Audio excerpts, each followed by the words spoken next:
Hey Shooby-Doodlers, how are you doing? I had a question from Nikki this week and she asks, just wondering, have you always written on a computer or do you first draft out ideas and thoughts for stories in a notebook? Well, as you may know, at the moment I am writing book 3. Actually, I'm pleased to say I finished the first draft of book 3 of my Generation Moon trilogy last night. It's a huge relief. A year ago, I was about to give up the whole project, and this has been looming on top of me. And I think that's something that happens to a lot of people who want to write something. It's just this huge burden, this mountain to climb, and you just have to keep at it. I did not pay much attention at school. I was far more interested in staring out of the window and got very frustrated in classrooms that had windows up there and you couldn't see anything. So, especially if there weren't any posters on the wall or anything else to look at. My composition skills were never very good. I think I've probably said before that the best school report I ever got was Shoo is a valued contributor to classroom discussions, which once I was grown up, I was in my 30s, a teacher explained to me that actually meant that I didn't stop talking. And I think therein lies the secret. I always had things in my head that I wanted to say, stories I wanted to tell. I'm a terrible one for saying, oh, I remember when, start telling stories. My mother was terrible at that. My brother was even worse because he would tell a story and change it to the point that it bore no relation to the original. But it was a great story, and he would get a good laugh or reaction, whatever it was. And family, we were going, that's not true. To him, it didn't really matter. He didn't want truth to get in the way of a good story. I used to hate watching him do that, and I've always really desperately tried to stick to the truth of the story. It's easy to be self-deluded and to think, yes, I am telling the truth, and to find a few years later that you look at a story from a different angle and think, oh, yeah, maybe it wasn't exactly the way that I've been telling it all this time. Stories have a life of their own. So at school, I was the first one to put my hand up and start telling about something, but when it came to writing and composition, oh, that was hard work. I've not been tested, but I always have dyslexic elements to my to my sort of educational makeup, and I do find writing difficult, particularly at school. The problem I had, and I've seen kids do this themselves, I would have this fantastic idea, I would write it all down, hand it in, and the teacher would kind of look at it and there'd only be 2 lines there, and the beginning and the end, and all the middle was up here, and I thought I'd kind of written it, fireworks going off in my brain with this fantastic story which I thought I'd written down, and I'd be really surprised and think, where's it gone? And I've seen children do this, and I've said to them, where's the story? And they look at it and go, but... and they're astonished that what they thought they had written down just isn't there. So that has to be some form of dyslexia, I think. So I think I always wanted to say things and tell stories. Illustrations seem to be a way into that world. I think I always loved words. I loved print. And when I left school, I went into printing and just this handling print. And I went and learned to be a sign writer, and I used to climb up outside people's shops and stores and write their name up there. And there's this physical thing of actually being there inside the letters while you're painting them, and this sort of love of typography and the whole thing about books and words. And I used to make books and stuff like that. I don't remember it being a conscious choice, but I was sort of funneled into being a children's book illustrator. There were conscious choices along the way, but only once people have said, you should be a children's book illustrator. That led me to my first commissions as a children's book illustrator. I tried writing some little stories, very short stories, like 14 sentences.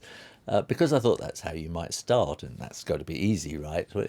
it's not. And I could present those in those days by typing on a typewriter, and 14 lines isn't too difficult to get right if you do one letter at a time and make sure each one is correct, so that you can sort of paste up typed out stuff. My first sort of real feeling of success as an illustrator was doing a game. It was a big double page illustration in a book with lots of other famous illustrators. I was there with some really famous illustrators in this book, and I did this game. It's the telephone game, and it was, you had to dial here and there. So I invented the game, illustrated it, and that book did really, really well, which sort of got me a bit of visibility. I went to see a publisher called Blackie then with my portfolio, looking for some illustration work, and met with Philippa Milne-Smith, who went on to become managing director of Puffin Books at Penguin. But she was a very young,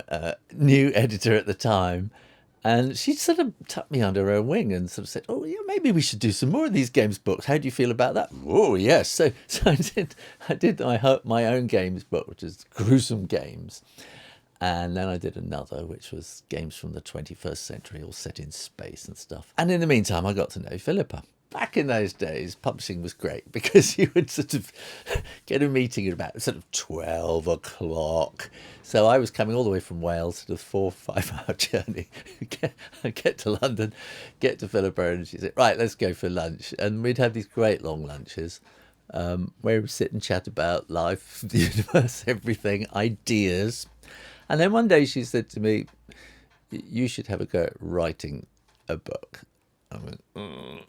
And she said, "You are a storyteller and you just have to write it down." She had this little series called Town and Country series. She said, "I've commissioned the town stories. I need a couple of country stories. Now, you're living out in the country. You should find this fairly easy." She said, "Go home, write some couple of stories set in the country and sort of let me see them." So on the way home, I was on the train and I was looking out the window and I just noticed this field of sheep. And the farmer was in the field with them, and he had a Land Rover vehicle, and I just thought, the Land Rover sounds like Lamb Drover. The summer before that, in the village I was living in, all the sheep had escaped the mountains because the river had run dry. They came down into the village through the river, and I thought, we have to get Lamb Drover Jim. He'd be the champion sheepdog. He can drive all the sheep back up to their fields again. Story, fantastic. And then I thought, what else do I do? And I thought, my whole existence is based around market day, going into market, changing my library books and things. And so I thought I'd write a story about market day. And Philippa liked it. That was it. I got published. The thing that made it easy for me to do that was because I had this computer called the Amstrad CPC 464, which, when I got it, just about all you could do was sort of play games with the keys on the keyboard. But I'd expanded it, and actually got a disk drive and a printer. And this program, I can't remember what it was called, CPM Word or something, I can't remember. Or AMS Word, probably, something like that. But it was this very, very basic word processor. And it was a revelation to me. So I didn't have a mouse or anything like that, but with back keys and all that kind of thing. As I typed, I could read what I wrote. And because I had to go at the speed of my two fingers on the keyboard, it slowed me down.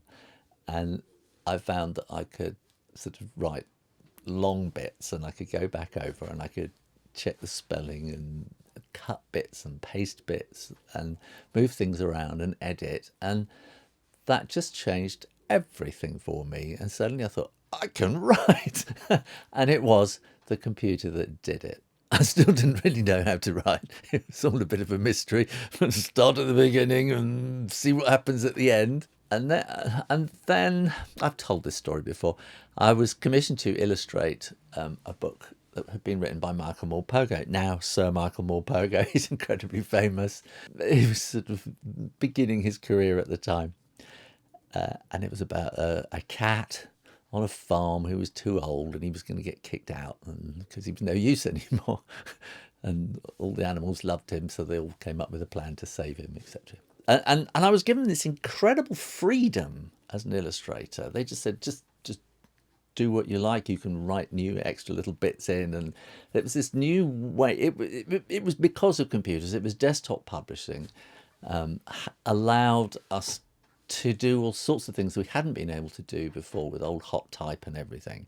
And they said, just go wild, just do what you like. So there's bits of cartoon and text moving up and down and going around in circles, all sorts of things. It's very exciting. But to be able to do that, I had to sort of physically cut up his text as I was planning the whole book out. And I cut up one little paragraph, and it just hit me. This paragraph is a whole story on its own. It's telling a whole thing. It's one little character. This all they do in the whole book is a mouse comes over the wall into the farm, steals some corn, comes back over the farmyard, over the wall, and that's, you never see the mouse again. But that little story has a beginning and a middle and an end.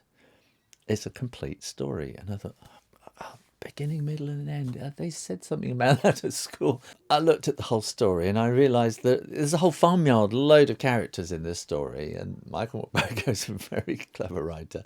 And he had woven all these little stories in together. And it's kind of like a braid or a rope of stories. But all of them come together to make this one big story with a beginning and a middle and an end. And it was a real light bulb moment. And, maybe I had been listening to my teachers and some of it had gone in, but this is what I needed to make sense of everything that I had ever learned at school, because I obviously must have learned something. And that was amazing. And so I started writing and planning and thinking, this is what I need, this is how it works, and there's that character, I'll bring that character in there, and then they can do that, and because of that, that can happen there, but that can't happen if we haven't set this thing up. So I would do these plans in notebooks, and my way of doing that got more and more sort of formalised, but in a very scrappy sort of way.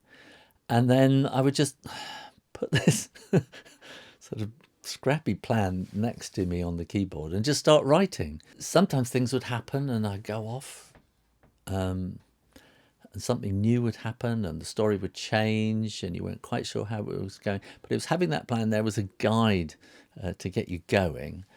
So I would maybe sometimes have to look at that plan and rework it because I've got these new ideas. And in a way, that's kind of how I still work today. One thing that I began to notice was when I went to visit schools, I would say, would you like to hear my new story? And I would read them my new story. And all the way through, I thought, this sounds like a Michael Morbago story. I thought, I'm cheating, I'm copying, there's something not right. And I had a wonderful editor. So it all comes down to editors. There was another editor I have, Fiona Kenshall. There's an interview I did with her up here. And she was so sharp, and kind of the first major story that I wrote, she just went through it. My first draft, chop things out, get rid of that, take that, move that here, and I was like, what? Very disheartened when she left me to get on with it. And as I was working through everything she'd suggested, I thought, oh, I see. Oh, right. Okay. Oh, I get. Oh, no. Oh, yeah, that makes sense. And everything that she did made complete sense and made a much better book. And I think up until then, I'd always thought editing was, somebody trying to get one over on you. And I realised that it's not about you, the author, it's about the book. It's all about the book. It's all about the story and making the best story that is comprehensible, exciting, interesting for the reader. Once you've written it, it's out, and then it's for the reader. So editing became a big thing with me, and as I write, I edit and edit all the time. I always go back to the beginning. Each day I go back to the beginning, read through, edit. So all that kind of me, I'm the author business, I think goes on in the thinking and the research, and the excitement of the ideas and everything, and maybe making notes and sketches. So I mean, sketches are really important because my books are illustrated, and it's seeing these characters starting to come together as I sketch and sort of keep practicing and working out what they're going to look like. They start to come alive, and that's part of the process. So that when I get down to write, it's kind of a job by this stage. And I do get emotionally involved. So this last few days, I have been piloting Glenn, my hero, down to the moon's surface all on his own. And it's been really quite emotional in many ways, and sort of emotionally draining in some ways, but a huge relief to have finished it. So yes, the computer is a major part of what I do, and it's that constant being able to read through, shift things around, move, change words, look up words, thesauruses, all those kind of things. Always being able to Google there that you can sort of, what happens if you're in space, and so you've got this constant research thing there. But the hard part, but the really, really hard part is just the doing it. It's the actual sitting down day after day and grinding through it. And that, in the end, I think is the secret, especially if you want to write a book, which is a sustained piece of work. And you just do have to sit down and get on with it. And it's about self-discipline and stickability. And I think that's what it mostly is. And all you need to do is just to keep writing, make your notes, do drafts, whatever you want. It doesn't matter whether you're writing with an old fountain pen or a modern Apple, whatever, computer. Get that first draft down. And once you've got the first draft finished, you can start to let it go and start thinking about the story and what makes it good, what makes it better, how can I make this better, and to edit and edit. And I think the more editing you do, the better it gets. So, Nikki, I hope that answers your question. If you have questions about writing, illustrating, anything like that, put them in the comments box below, and maybe I'll make a video for you too. Thanks for watching. I'll see you next time. Take care now. Don't forget to subscribe.